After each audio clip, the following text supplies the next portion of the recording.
YouTube kanalıma hoş geldiniz arkadaşlar.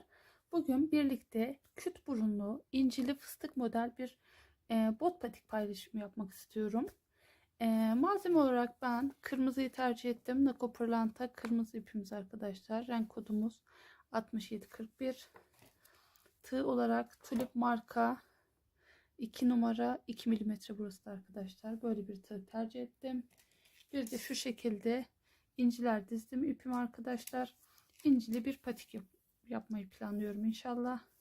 Şimdi küt burun ve 38 numaraya uygun.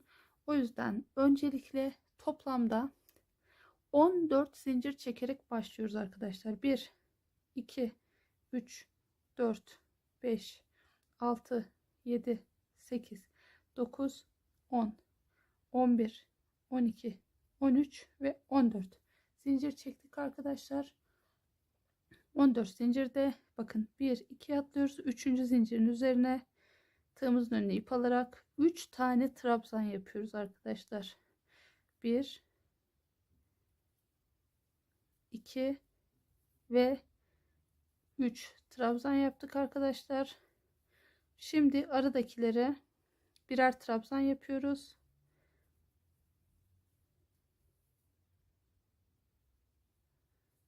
Ta ki ilk başlangıç zincirine gelinceye kadar her zincirin içerisine bir tane trabzan yapıyoruz arkadaşlar. Sadece şu başlangıç zincirine 4 trabzan yapacağız. Çünkü bir burası bir de burası köşelerimizi oluşturacak arkadaşlar. Şimdi zincirin başına kadar her bir zincire bir trabzan yaparak ilerleyelim. Sonrasında ben size ne yapacağımızı göstereyim arkadaşlar.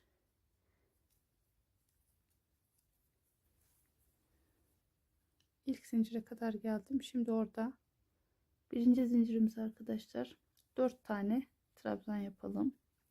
1 2 3 ve 4 trabzan yapalım buraya. Bu şekilde. Burası da yine diğer köşemiz olacak. Sonra her zincir üzerine karşıya geçmiş olduk arkadaşlar. Her zincir üzerine bir trabzan yaparak sıra başına gidelim. Bu başlangıçta 3 trabzan yaptığımız yere bir tane daha trabzan yapalım ve sırayı kapatalım.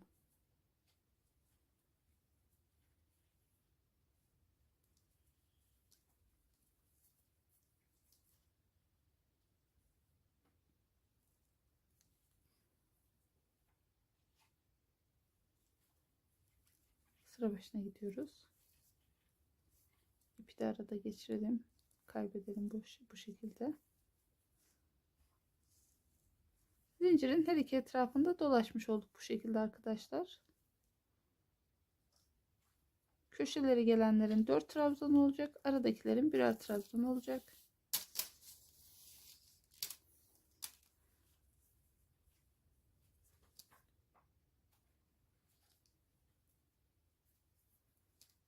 Ve son bakın burası 3 tane trabzanla başladığımız yerde. Şimdi oraya bir trabzan daha yaptım arkadaşlar. Ve bağlıyoruz. Kaydırma tekniğiyle.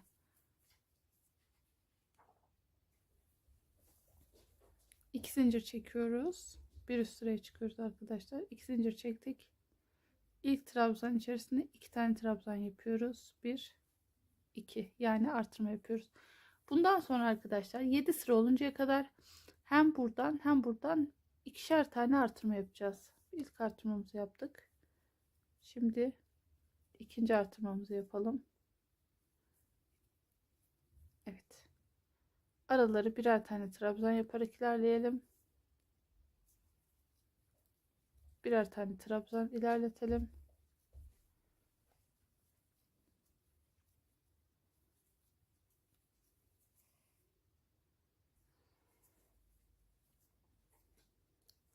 Şimdi sıra başına geldik arkadaşlar. Şu 4 tane trabzan yaptığımız yer vardı ya, ilk zincir 1 2 3 4.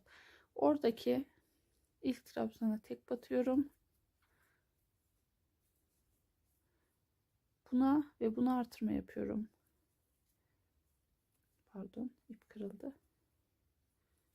Ay, yanlış yere battım. 1 2 hemen yanındakine 1 2 ikişer tane batarak buradaki artırmamızı yaptık arkadaşlar. Diğer baştaki artırmamızı da yapmıştık. Bu aralara şimdi birer tane trabzan yaparak sıra başına gidelim. Sıra başına giderken zincirin dibine kesinlikle batmayın arkadaşlar. Orada da bir artırma yapmış olursunuz. Her bir trabzan üzerine bir tane trabzan olacak şekilde örüp sıra sonunda bağlayın. Sıra sonuna geldim. Bakın şu zincirin dibine batmayın arkadaşlar. Artırma yapmış olursunuz. Şimdi birinci trabzanla bağlıyorum. 2 zincir çekiyorum. Şimdi bundan sonraki sıralarda arkadaşlar her sırada tek tek göstermeme gerek yok. Hep ilk artırmayı şu V'nin içerisine yapıyoruz. İkinci artırmayı da onun yanına yapıyoruz. Yani ilk V'nin içerisine artırma yaptık. İkinci artırmamızı da V'nin hemen yanına yapıyoruz. Bakın şuraya değil. V'nin hemen yanına artırma yapıyoruz. Sonra araları her bir trabzanın üzerine bir içine bir tane trabzan yaparak ilerliyoruz.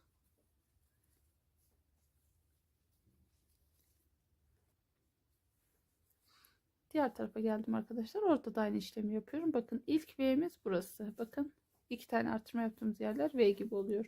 İlk artırmamızı onun içerisine yapıyorum. İkinci artırmamızı da onun hemen yanına yapıyorum. Her sırada aynı yapın arkadaşlar. Toplamda 7 sıra örün. 7 sıranın sonunda öndeki incili kısmı ben size göstereceğim. Beraber devam edeceğiz. Nasıl yaptığımı göreceksiniz. Şimdi bir göstereyim isterseniz patik üzerinde. Bakın toplamda 1 2 3 4 5 6 7 7 sırada arkadaşlar istediğim sayıya ulaşıyorum. Ben 38 numara için yaptığım için toplam 50 ilmeğe ulaşıyorum 7. sırada. Şunu göstermek istiyorum. Bakayım burada net görünüyor mu? Artırmalar bakın.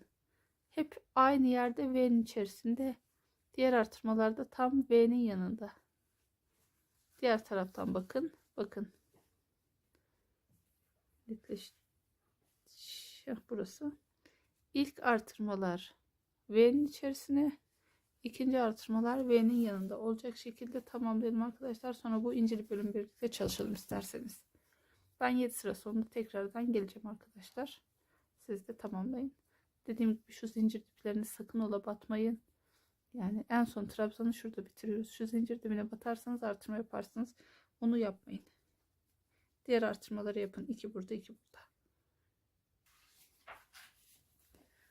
Toplamda 7 sıra ördüm arkadaşlar. Dediğim gibi artırmaları yaptım. Bakın. Diğer tarafta da aynı şekilde. İlk V'lerin içinden ikinciler onun yanından. Toplamda 52 ilmeğe ulaştım. 8. sırada toplamda 1 2 3 4 5 6 7 8 tane trabzan yaptım. Bir zincir çekiyorum. Bir tane ince alıyorum. Şurayı biraz gevşek tutuyorum arkadaşlar. Çünkü bir sonraki sırada bunun üzerine fıstık model kuracağım. Şimdi tığımın önüne ip aldım. 1 2 zincir atladım. Üçüncüye batıyorum. Pardon, trabzan. İpimizi tığımızda tutuyorum. Tığımın önüne ip alıyorum. Aynı yere bir kere daha batıyorum. Tığımızın önüne yine ip alıyorum. Aynı yere üçüncü kez batıyorum. Sonra hepsini tek seferde çıkarıyorum. Sağlamlaştırıyorum. Şimdi ikinci incimi alıyorum arkadaşlar. İkinci incim derken yani bu araya ince alıyorum. Şurayı biraz gevşek tutuyorum. Tığımın önüne ip alıyorum. 1 2 üçüncüye geçiyorum. İp tığda kalıyor. Tığımın önüne ip alıyorum. Bir tane daha ilmek alıyorum. Yani fıstık model yapıyoruz arkadaşlar. 3 tane dolduruyoruz. Aynı dolgu yapıyoruz aynı yere. Tığımın önüne ip aldım. Üçüncü kez aynı yerden ilmek çıkardım. Şimdi hepsini tek seferde çektim ve sağlamlaştırdım. İncimi aldım. Bu şekilde geniş tutarak incimi ördüm. Tığımın önüne ip aldım. 1 2 üçüncüye batıyorum. 1 2 aynı yere üçüncü kez dolgu yapıyorum ve hepsini tek seferde çıkarıyorum. sağlamlaştırıyorum ve bir inci alıyorum. İnci örüyorum. Tığımın önüne bir ip alıyorum. 1 2 üçüncüye geçiyorum yine. Aynı yere 1 tığımın önüne ip aldım. 2 tığımın önüne ip aldım. Üçüncü kez aynı yere dolgu yapıyorum. Sağlamlaştırıyorum. Bir inci daha alıyorum. İnciyi örüyorum. Tığımın önüne ip alıyorum. 1 2 atlıyorum. Üçüncüye batıyorum. 1 aynı yere, 2 aynı yere, 3 dolgu yapıyorum. Hepsini tek seferde çıkarıyorum. Bir zincirle bağlıyorum. Bir inci daha alıyorum. Bakın bu şekilde. İnciyi örüyorum. Burayı dediğim gibi gevşek tutun. Bir sonraki sırada fıstığı onun üzerine yapacağız. Çünkü 1 2 atladık. Üçüncüye batıyoruz. 1 boğdurmuyoruz. Aynı yerden ikinci ilmek alıyoruz. Aynı yerden üçüncü ilmek alıyoruz. Ve hepsini tek seferde çıkarıyoruz. Sağlamlaştırıyoruz. Bir inci alıyoruz. İnciyi gevşek bir şekilde örüyoruz. Tığımızın önüne ip alıyoruz. 1 2 üçüncüye batıyoruz. 1 2 ve üçüncü ilmeği alıyoruz aynı yerden. Sağlamlaştırıyoruz. Bir zincir çekiyoruz. Bir tane daha inci alıyoruz. İnciyi örüyoruz gevşek bir şekilde. Tığımızın önüne ip alıyoruz. 1 2 üçüncüye batıyoruz. 1 2 ve 3 ilmek aldık. Hepsini tek seferde boğdurduk. Kaç fıstığımız oldu? 1 2 3 4 5 6 7 8. Bakalım kaç tane olması gerekiyormuş. 1 2 3 4 5 6 7 8. 8 fıstığa ulaşmışız arkadaşlar. Şimdi yine son incimizi alıyoruz. İnciyi geniş bir şekilde örüyoruz. Tığımızın önüne ip alıyoruz. 1 2 atlıyoruz. Üçüncüye batarak buradan sonra sadece trabzan yapıyoruz arkadaşlar. Sıra sonuna kadar trabzanımızı tamamlıyoruz.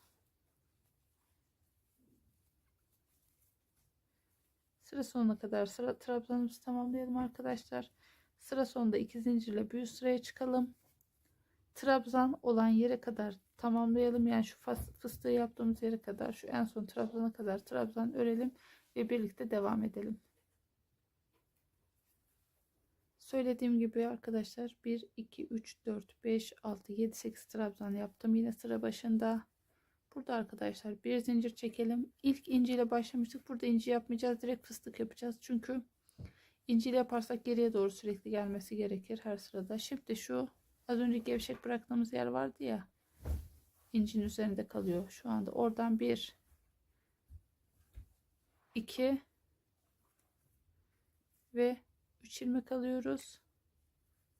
Yani bir fıstık yapıyoruz. Tek seferde çıkartıyoruz.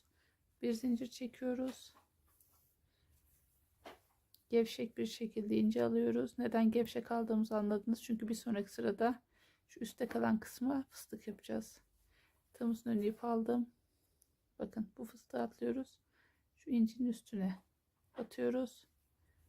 Ve oraya bir fıstık yapıyoruz. Bir fıstığımı ben 3 tane ilmek alarak yapıyorum arkadaşlar. Bana bu dolgunluk yetiyor. Siz dolgunluk az geliyor diyorsanız 4 tane fıstık yapabilirsiniz aynı yere. Bu da biraz fazla abartı olur gibi geliyor. 3 yeterli bence. Tek seferde çıkardık. Bir zincir çekiyoruz. Bir ince alıyoruz.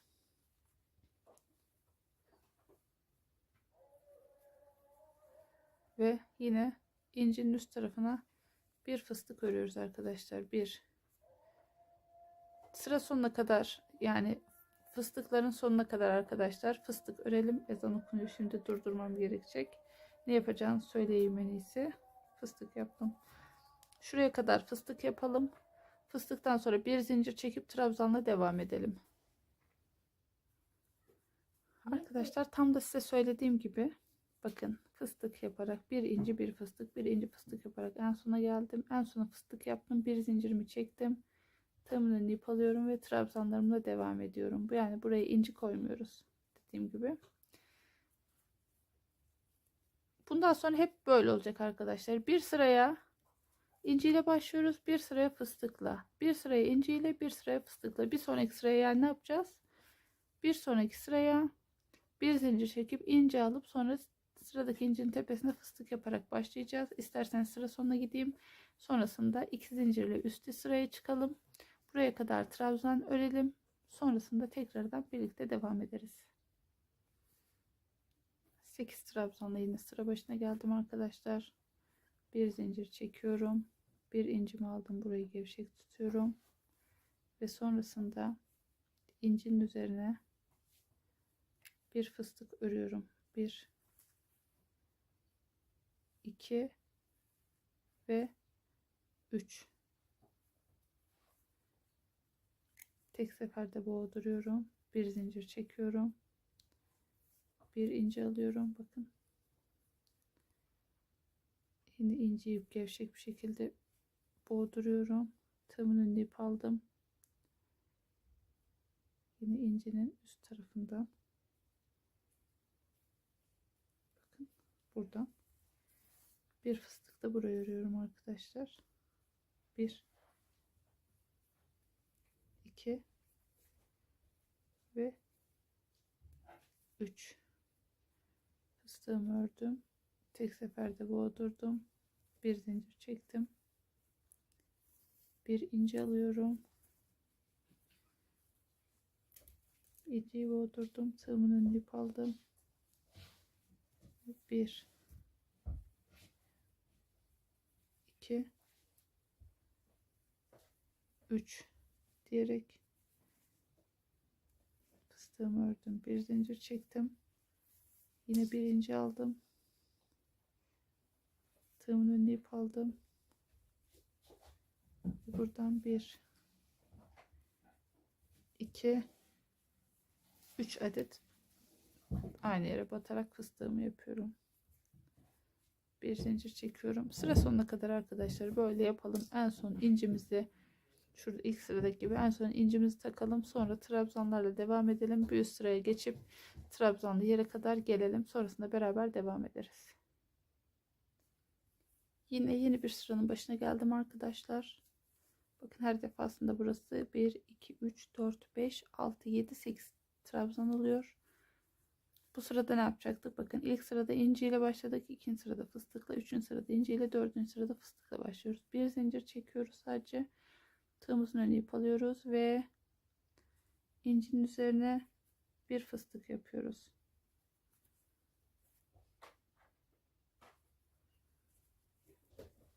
Bir zincir çektik. Bir inci alıyoruz. İnciyi gevşek bir şekilde örüyoruz. Bir sonraki incinin üzerine bir fıstık örüyoruz.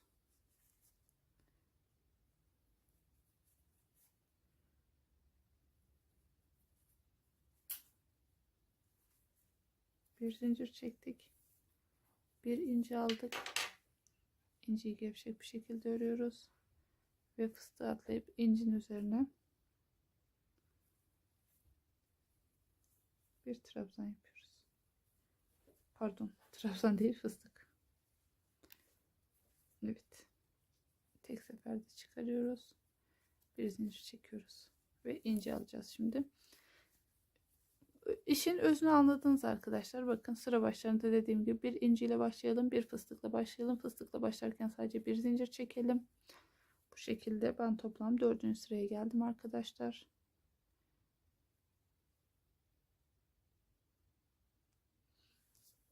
Şimdi kaç sıra öreceğimizi göstereyim size. Kaç tane fıstık olacak? 1, 2, 3, 4, 5, 6, 7, 8. Toplamda 8 fıstık oluncaya kadar örelim arkadaşlar. Toplamda 1, 2, 3, 4, 5, 6, 7, 8 sıra ördüm arkadaşlar. Bakın burada da aynı 8 sıra toplamda. Şimdi zaten makineye geldiği için böyle uzun duruyor arkadaşlar. Malum biraz daha gergide oluyor. Şimdi bir sırada arkadaşlar trabzan yapalım. Bu şeylerin üzerine de fıstıkların üzerine de gelecek şekilde trabzan yapalım bir sıra daha. Bundan sonra burun kısmını keseriz. Topuk kısmına doğru beraber ilerleriz. Evet, trabzan yapıyoruz düz.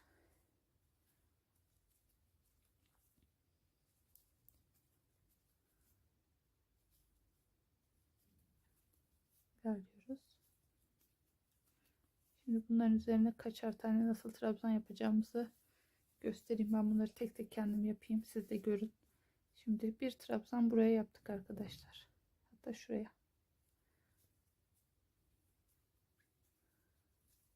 Bir trabzan da fıstığın üzerine denk gelecek şekilde yapıyoruz. Bir trabzan incinin üzerine. Aslında iki tane trabzanı fıstığın üzerine denk gelecek şekilde yapıyoruz. Şöyle birini buraya arkadaşlar. Birini buraya. Bir tane trabzanı da incinin üzerine denk gelecek şekilde yapıyoruz. Bakın fıstığın bir tarafına bir trabzan, buraya bir trabzan, sonra incinin üzerine bir trabzan, fıstığın üzerine bir trabzan, fıstığın diğer tarafına bir trabzan, incinin üzerine bir trabzan.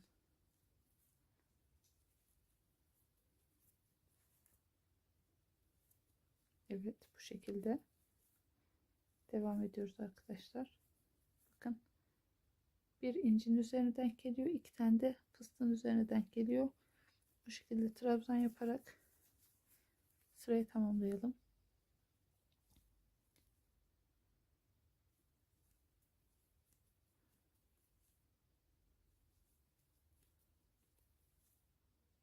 İncinin üzerine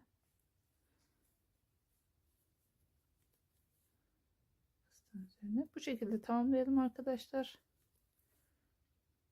Sonrasında sıra sonuna kadar gidelim. Kaydırma tekniğiyle bağlayalım.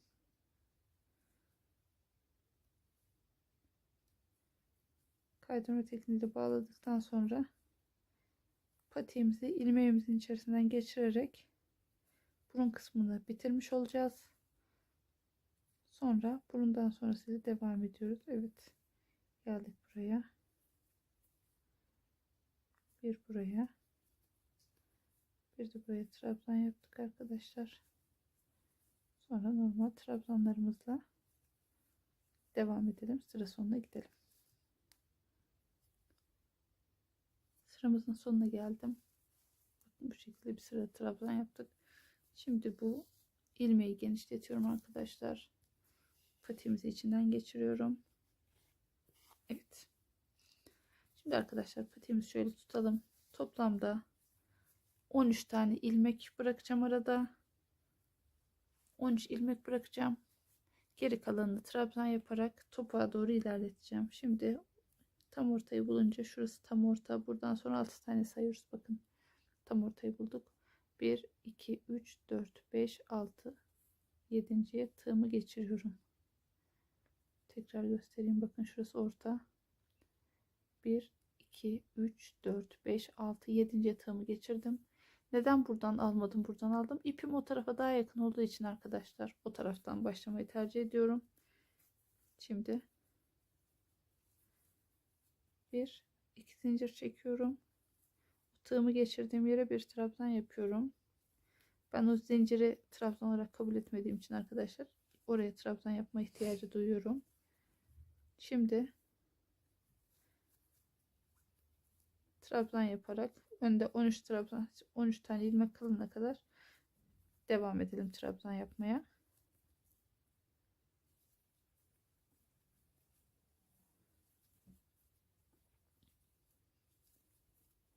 Herhangi bir artırma şimdilik yapmayacağız arkadaşlar.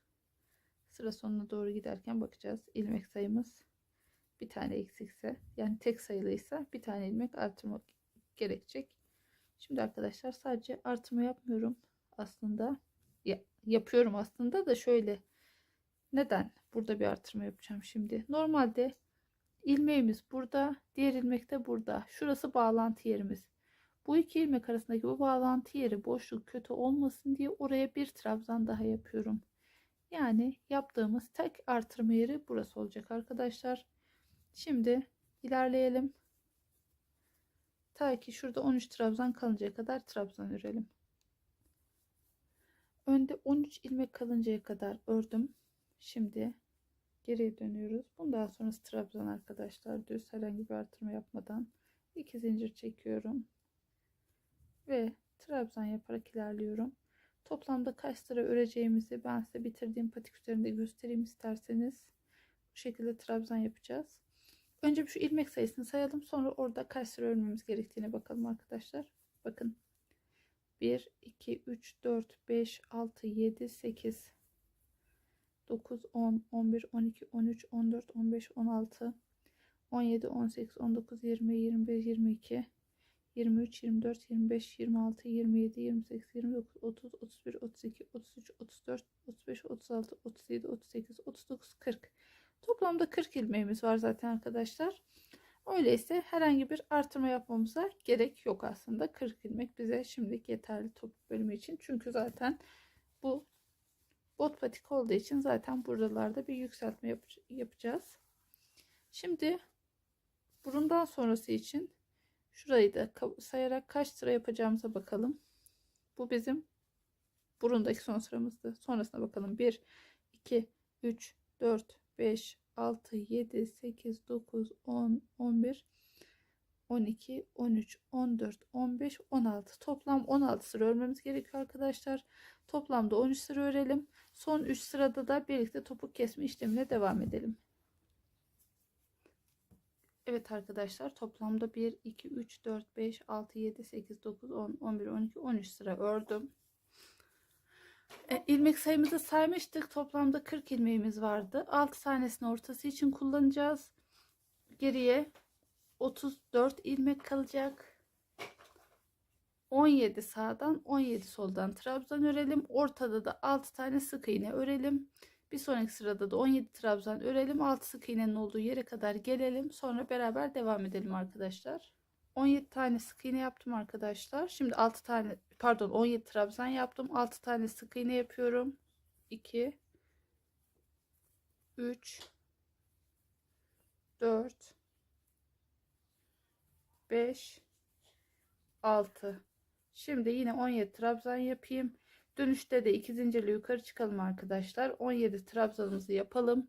6 sık iğnenin olduğu yere gelince beraber devam ederiz. Sık iğne olan yere geldim arkadaşlar. Şimdi 6 sık iğneyi 3'e düşürüyoruz. Bir sık iğneyi aldık, ikinciyi aldık, ikisini birlikte örüyoruz. Bir sık iğneyi aldık, ikinciyi aldık, çekiyoruz birlikte. Bir sık iğneyi aldık, tığda beklettik, ikinciyi aldık, tığda bekletiyoruz ve 6 sık iğneyi 3'e düşürdük. Şimdi trabzanları devam edelim arkadaşlar sıra sonuna kadar. Sonra 2 zincir çekelim, geri dönelim ve bu 3 sık iğnenin olduğu yere kadar örelim. Yine 17 trabzan yaptım. 3 sık iğnenin olduğu yere geldim arkadaşlar. İlk sık iğneyi atlıyorum. İkinci sık iğnenin üzerine bir tane sık iğne yapıyorum. Biri atladık, ikiye sık iğne yaptık, üçüncü sık iğneyi atlıyoruz. Yine trabzan yapmaya devam ediyoruz. Sıra sonunda arkadaşlar yapacağız, birleştireceğiz patiğimizi, sonra lastik bölümünü yapmaya başlayacağız. Böyle trabzan olarak devam edelim. Herhangi bir artırma falan yapmadık, biliyorsunuz, saymıştık sayılarımızda zaten. Evet arkadaşlar, sıra sonuna geldik. Topumuz bu şekilde. Şimdi patiğimizi şu şekilde ters çeviriyoruz ve bir zincir çekelim isterseniz. Karşılıklı gelen trabzanlarla birleştiriyoruz sık iğne yaparak. Bakın, karşılıklı gelen ilmekleri alıyoruz.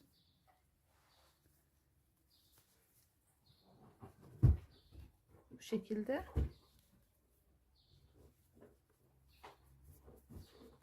İsterseniz kaydırmayla da birleştirebilirsiniz ama ben sık iğne ile birleştirmeyi tercih ediyorum. Bu şekilde birleştirmemizi yapalım. Sonra lastik bölümü tamamlayalım arkadaşlar.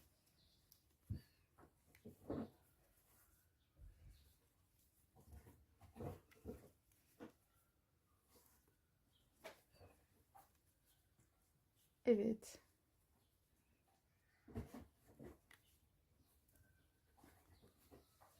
birleştirmemizi yaptık. İpimizi kırıyoruz. Şimdi içlerinden geçirerek arkadaşlar ipimizi kaybedelim. Sonra lastik bölümüne geçelim. Bu şekilde oldukça sağlam oluyor zaten. Bu ipin atması falan gibi bir durum söz konusu olmuyor kesinlikle. Evet, tamamladık burayı. Şimdi bu şekilde arkadaşlar patiğimiz. Şimdi ipimizi aldık. Buradan tığımızın önüne ip alarak ilk ilmeği şu bağlantı yerine yapalım arkadaşlar. Sonrasında her bir trabzan içerisine 2 tane olacak şekilde trabzan yapalım. Bakın bu şekilde. Her ilmeğe 2 trabzan yapıyoruz.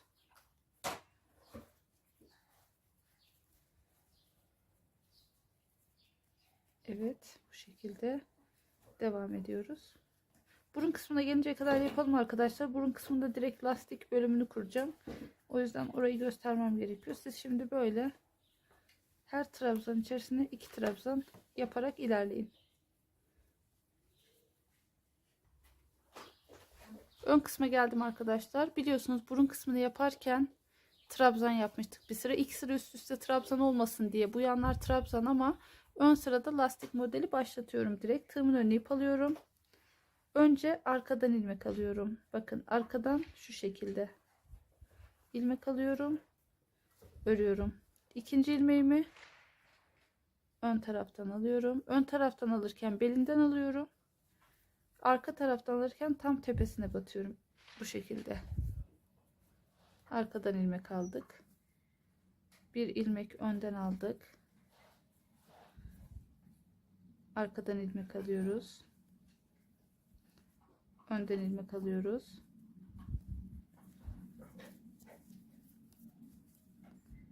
Bu şekilde ön kısmı lastik başlangıcı yapalım.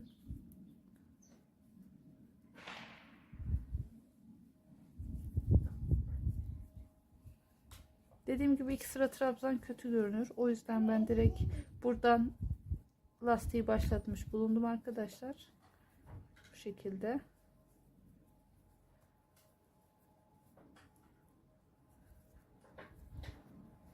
Bundan sonrasını trabzan yapalım arkadaşlar, yine yan tarafa geçince.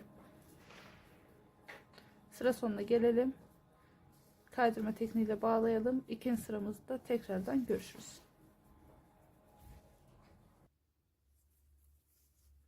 Sıra başına geldim arkadaşlar. 2 zincirle yukarı çıkıyorum. Şimdi ilk ilmeğimiz burası. O şeyin bağlantı yerini yaptığımız. Önden orayı lastik yapıyorum. İkinciyi arkadan alıyorum. Üçüncü ilmeğimizi yine önden alıyoruz. Dördüncü ilmeğimizi arkadan alıyoruz. Beşinci ilmeğimizi önden. Bu şekilde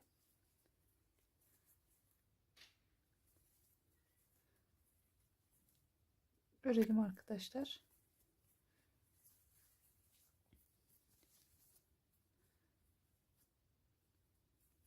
Hep aynı şeyler olduğu için arkadaşlar ben hani uzun uzadıya videoda buraları yapmak istemiyorum. Çünkü zaten bakın ilk ilmeği bakın önden aldık. İkinci ilmeği arkadan şu tepeden 2 tane yan yana ilmeğin tepesinden geçiriyorum. Sıradaki ilmeği önden aldığımızı bu bakın belinden. Bu şekilde sıra başına kadar tamamlayalım arkadaşlar. Sonra 3. sıramızda yine aynı işlemi yapalım. Ondan sonra bundan sonra 2 sıra daha yapalım arkadaşlar. Lastik bölümümüzü bitirelim. Manken ayakta son halini görelim. Herhangi bir farklılık yok, dediğim gibi arkadan aldığımızı ilmeğin üzerinden tepesinden, önden aldığımız ilmeği de içerisinden alıyoruz. Bu şekilde arkadaşlar tamamlayalım.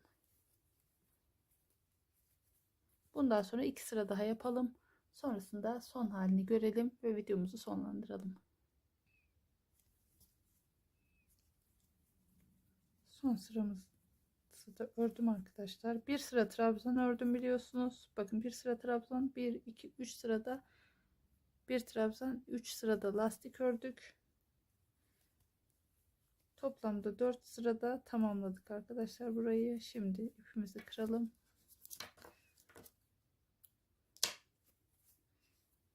İpimizi şu şekilde patiğin içerisinden geçirerek kaybedelim.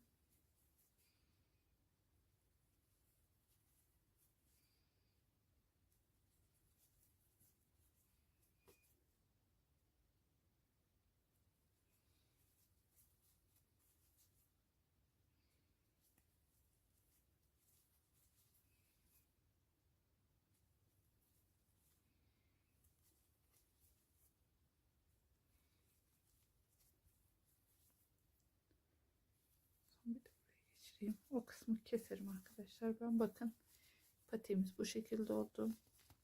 Böyle manken ayağı da giydirelim isterseniz. O sırada ben diğerini getireyim.